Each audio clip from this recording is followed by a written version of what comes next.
You're powerless. Rules don't apply to people like me. Authority isn't given by your last name. It's earned through respect and responsibility.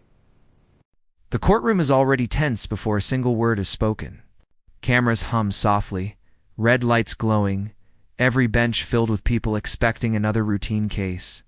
The defendant leans back, smirking, dressed in confidence that feels practiced, inherited, untouchable. He scans the room like it belongs to him. When Judge Frank Caprio looks up, the air tightens. Then it happens. A sharp, dismissive remark cuts through the silence, aimed directly at the judge. Not a misunderstanding, not frustration, disrespect. Open, deliberate, unapologetic. A collective gasp ripples across the courtroom. Someone exhales loudly. Another shifts uncomfortably. Even the cameras seem to hesitate. Judge Caprio does not interrupt. He does not raise his voice. He does not react at all. He simply looks forward, calm, steady, letting the words hang where everyone can feel them. The contrast is immediate. Arrogance on one side, authority on the other. Viewers watching at home feel it instantly.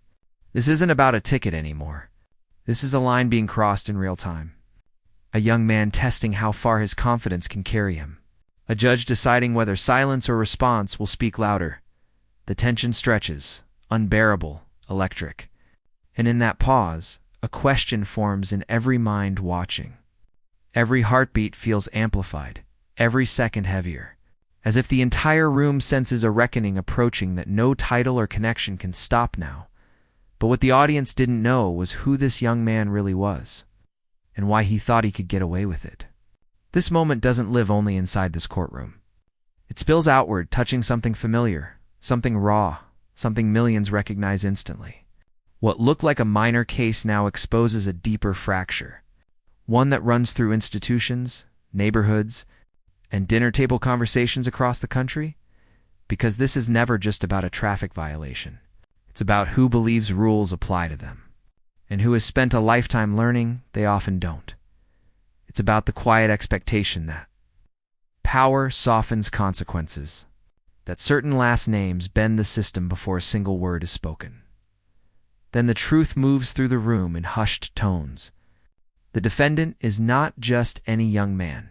He is the son of a sitting councilman, a local power broker, a man whose phone calls get returned, whose presence opens doors. The temperature shifts immediately. Shoulders straighten, eyes widen. Suddenly, the disrespect lands heavier, sharper, loaded with implication. For many watching, this moment strikes close to home. Immigrant families who work twice as hard to be taken half as seriously know this feeling.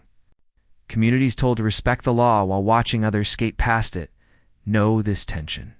The courtroom becomes a mirror, reflecting a question people rarely ask out loud. Is justice truly blind, or does it recognize status on sight?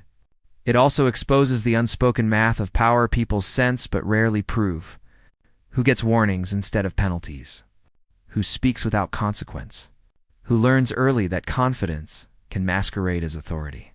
In this room, history presses in from every direction, carried by viewers who have been dismissed, overlooked, or told to wait their turn, while others cut the line without apology, and quietly wonder whether fairness is a promise or just a performance for people watching everywhere today.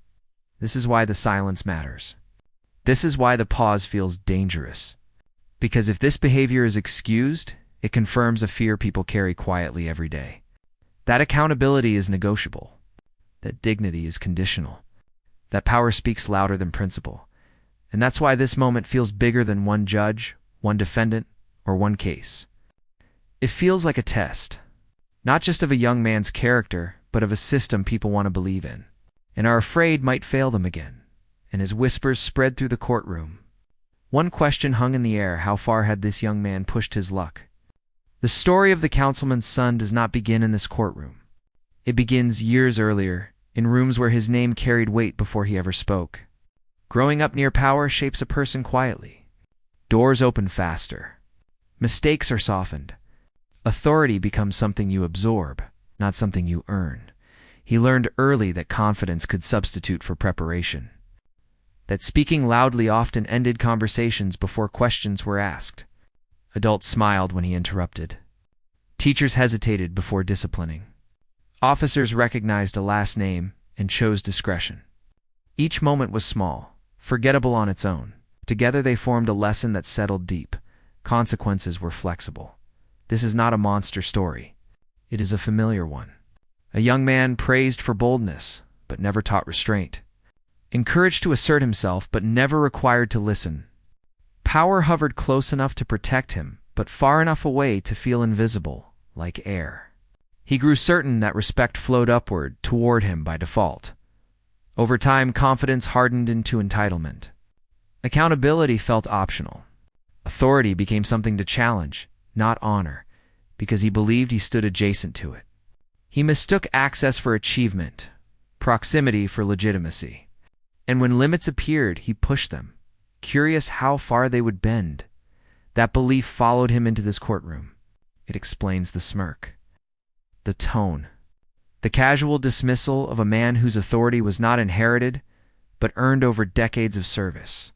To him, a judge was just another official, another title, another obstacle that could be pressured, talked over, or brushed aside.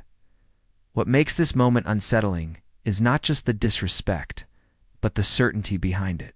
He truly believes nothing serious will happen, that someone will step in, that the system will recognize who he is and adjust accordingly. It is confidence without humility, volume without substance, certainty untested by consequence. For viewers watching, frustration builds because the pattern is recognizable. Many have seen it play out at work, in schools, in government offices, a sense that rules are firm for some, negotiable for others. That dignity is demanded downward, but rarely offered upward. This is how entitlement reveals itself. Not through cruelty, but through assumption. The assumption that patience will be extended, that boundaries are suggestions, that authority must justify itself to him. It's not the other way around. He never questions this logic because it has never failed him.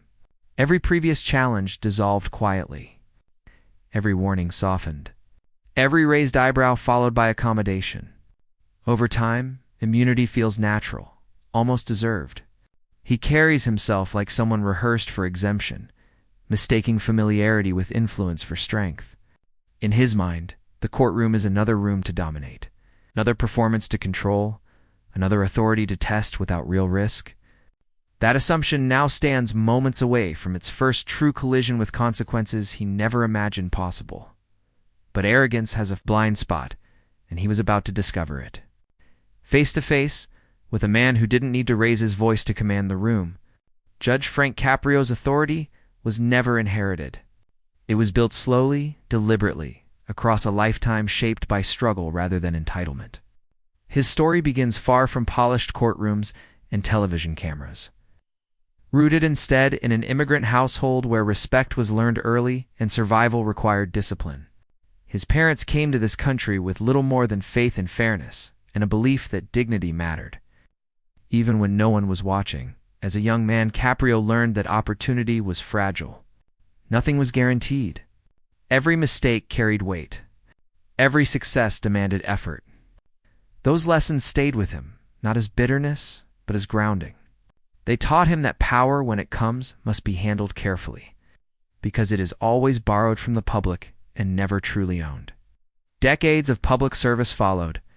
Years of listening before speaking, of weighing circumstances without surrendering principle. He saw people at their worst moments and learned not to define them by a single mistake. Compassion became his strength, not his weakness. But compassion, in his courtroom, was never confused with indulgence. Accountability remained non-negotiable. Unlike those accustomed to shortcuts, Caprio never needed to prove he belonged. His confidence was quiet, settled, earned. He understood that authority does not come from volume or posture, but from consistency and fairness applied without fear. The robe he wears represents responsibility, not status. It signals restraint, not dominance. This is why moments like this do not rattle him. He has faced anger before. He has seen bravado collapse under its own weight. He knows when to speak, and more importantly, when silence carries greater force. Years on the bench taught him that composure unsettles arrogance faster than confrontation ever could. His immigrant roots also shaped his sense of justice. He recognizes the unspoken pressures people carry into the courtroom. The fear of being misunderstood, the hope of being treated fairly. He knows what it means to earn trust slowly in a system that does not always extend it freely. That awareness informs every pause. Every measured response, placed beside the councilman's son, the contrast is unmistakable. One man grew into authority through service and sacrifice. The other grew up adjacent to power and mistook proximity for strength. One learned early that respect must be given to be received. The other assumed it arrived automatically. Caprio does not resent this imbalance. He understands it. And because he understands it, he is uniquely prepared to confront it. Not with anger, not with humiliation, but with clarity. His presence alone reminds the room that real power does not announce itself. It waits. It listens. It acts only when necessary. That is why his calm feels heavy in this moment. Why the silence stretches longer than expected. He is not deciding whether to respond. He is deciding how to teach. Because to him, justice is not about winning an exchange. It is about restoring balance where arrogance has tipped the scale too far. And when the young man spoke again, louder and more defiant than before, the room realized something was about to change. The defendant doesn't slow down. If anything, he speeds up. Words tumble over each other, sharper now, edged with irritation. He interrupts, talks over procedure, leans forward as if volume alone can bend the room to his will. Each sentence sounds like a challenge, not just to the court, but to the idea that anyone here can tell him no. Around him, the courtroom stiffens. A clerk glances up. Someone in the gallery shifts in their seat. The cameras catch every movement, every flicker of impatience crossing his face. He gestures with his hands, confident, dismissive, certain this performance will end the way all others have ended. With leniency and quiet retreat, Judge Caprio does nothing. He sits back, hands folded, eyes steady. No interruption.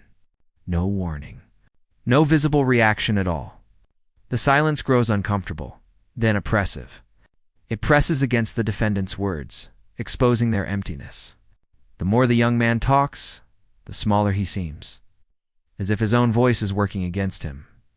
This is where tension tightens, not through shouting, but through restraint. Caprio's stillness reframes the exchange. It turns the defendant's aggression into background noise.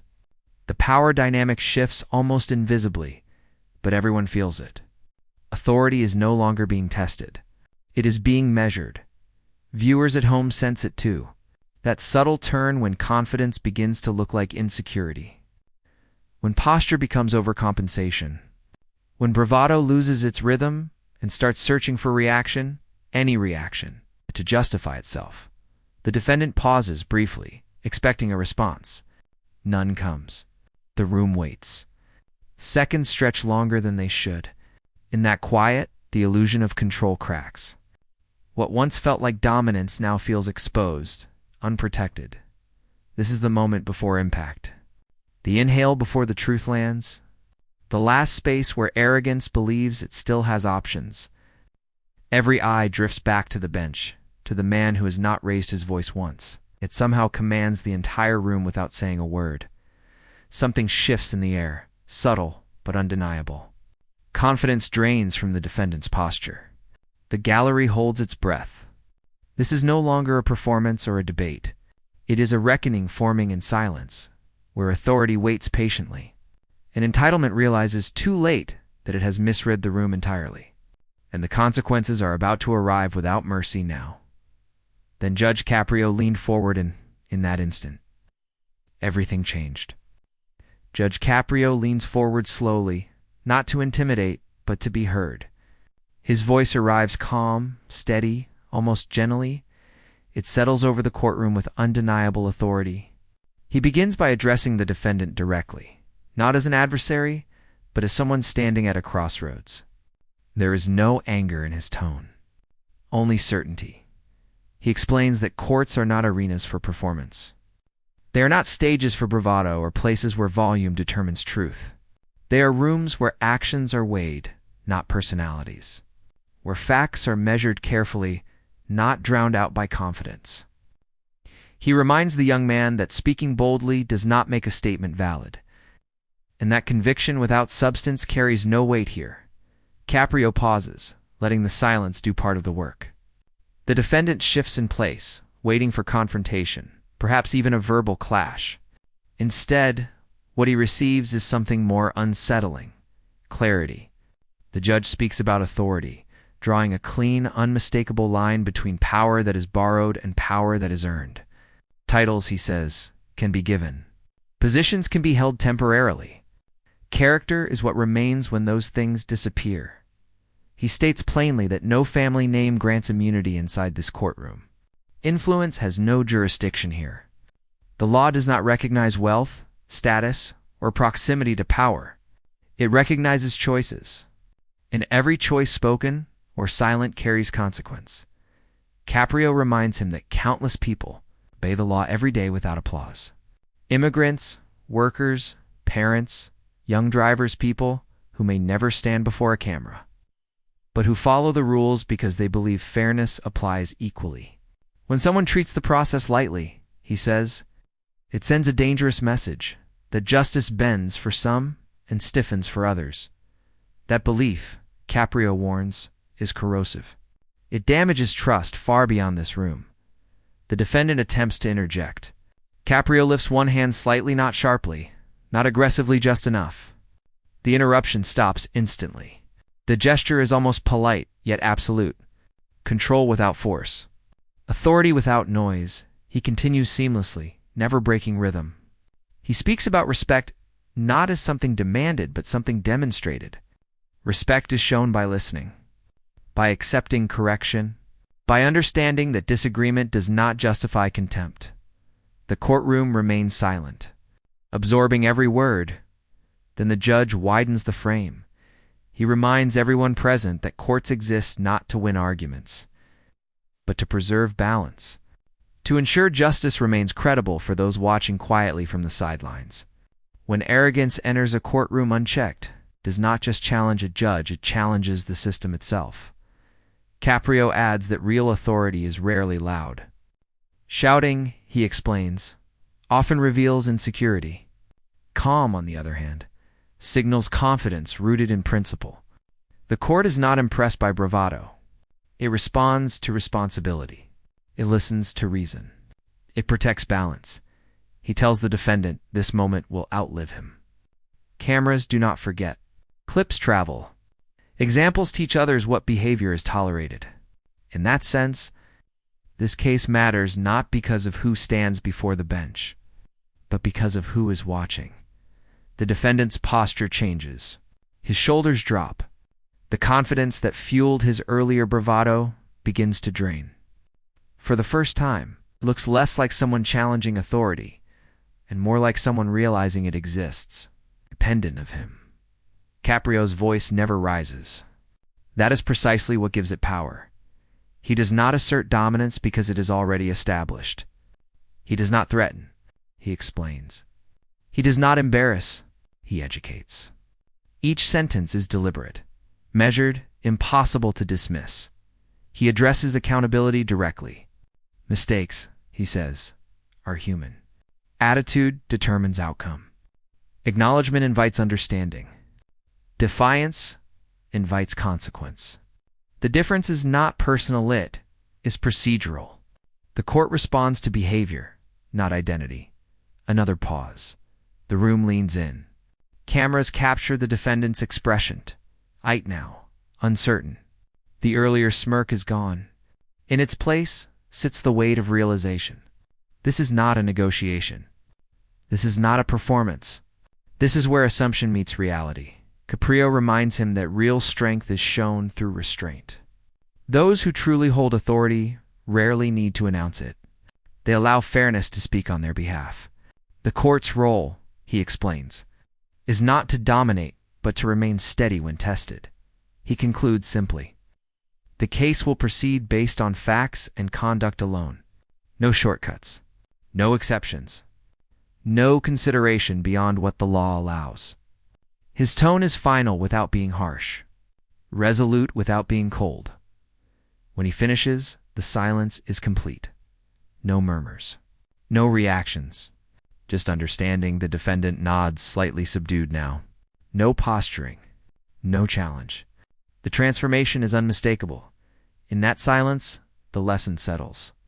Power does not need to shout. Justice does not need to threaten. Truth, delivered calmly, has nowhere to be pushed aside.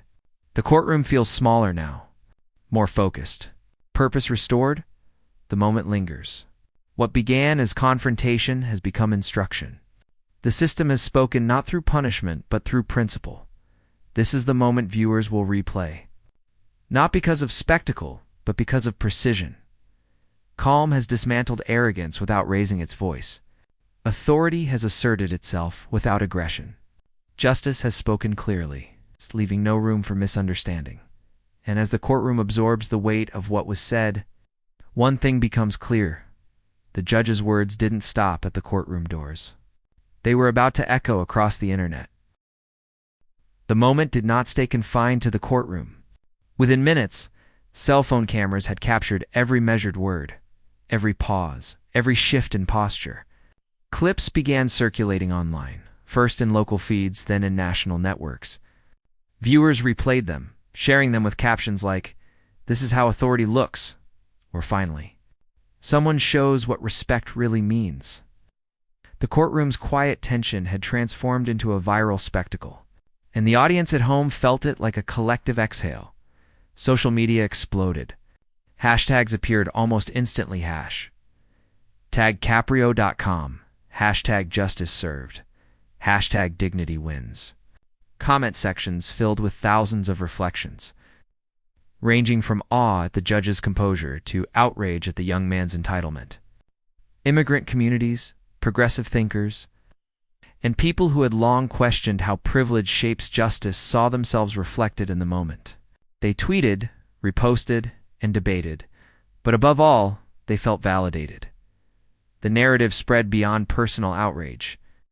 Analysts and commentators picked up the story, dissecting it with the kind of attention usually reserved for major national events.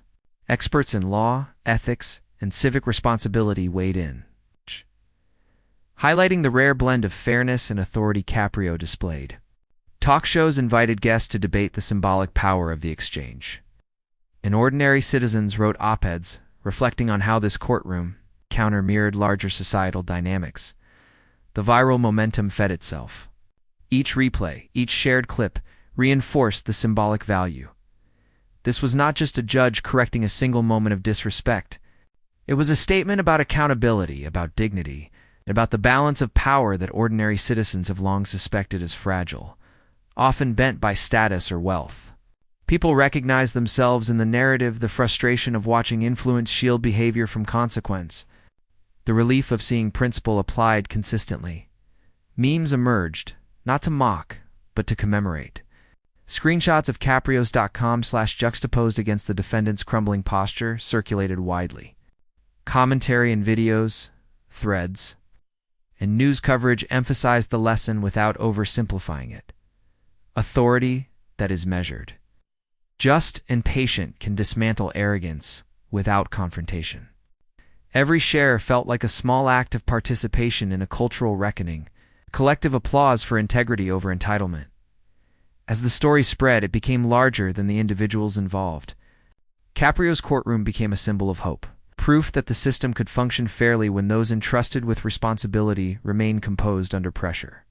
People tweeted about it during commutes, posted videos in classrooms, and shared it in family groups. Each new view reinforced the emotional resonance, the sense of justice restored, and the affirmation that dignity, calm, deliberate, principled, could outshine entitlement.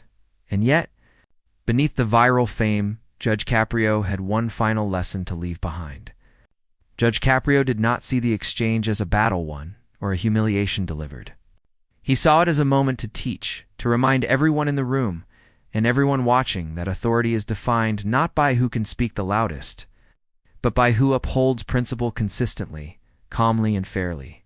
The courtroom had witnessed something far larger than a reprimand, a lesson in dignity, accountability, and the quiet strength of moral clarity.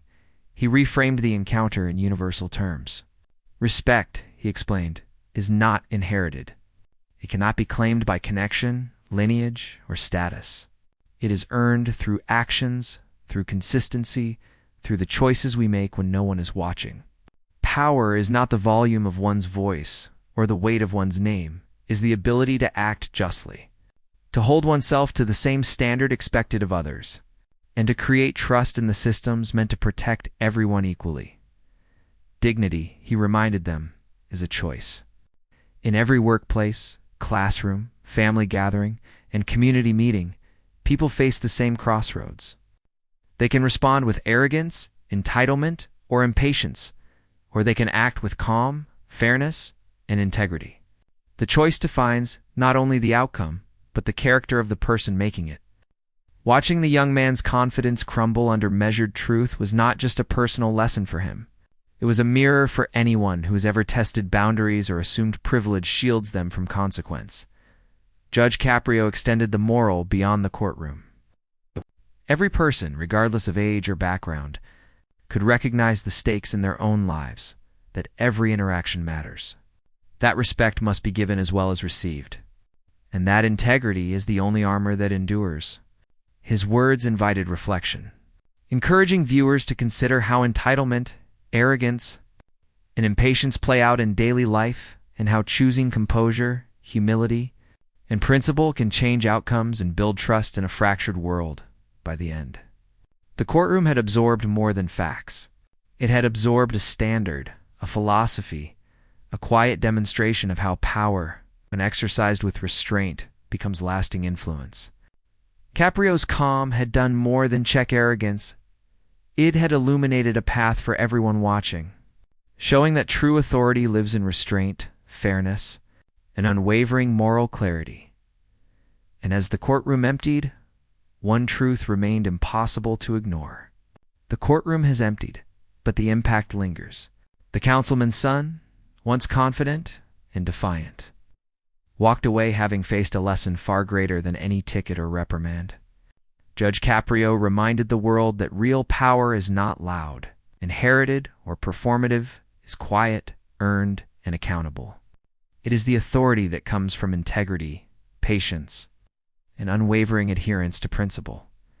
This story is bigger than one courtroom. It is a reminder that entitlement has limits, that dignity can be chosen, and that respect is never automatic. For viewers, it is an invitation to reflect on their own actions in their workplaces, schools, and communities. When confronted with arrogance, impatience, or privilege unchecked, we can respond with calm, clarity, and courage, the same way Caprio did. Now, the lesson spreads beyond this moment. Share this story. Discuss it. Let it spark conversations about fairness, justice, and the value of measured authority. Post it, comment on it, replay it. And consider how each decision you make can reflect the kind of integrity that cannot be bought or borrowed. Encourage others to see that accountability is not a threat. It is the foundation of a society where everyone is treated equally. Regardless of background, wealth, or name, the power of one calm, principled individual can ripple outward. A courtroom demonstration of quiet authority becomes a blueprint for communities, a symbol of hope for those who have felt overlooked, and a viral lesson in dignity for everyone who watches. Subscribe, share, and join the conversation. Let this moment remind you and everyone you know that true authority requires neither noise nor spectacle, only consistency, fairness, and moral clarity. Because in the end, real strength does not shout. It stands firm. It guides. And it leaves a legacy that cannot be erased.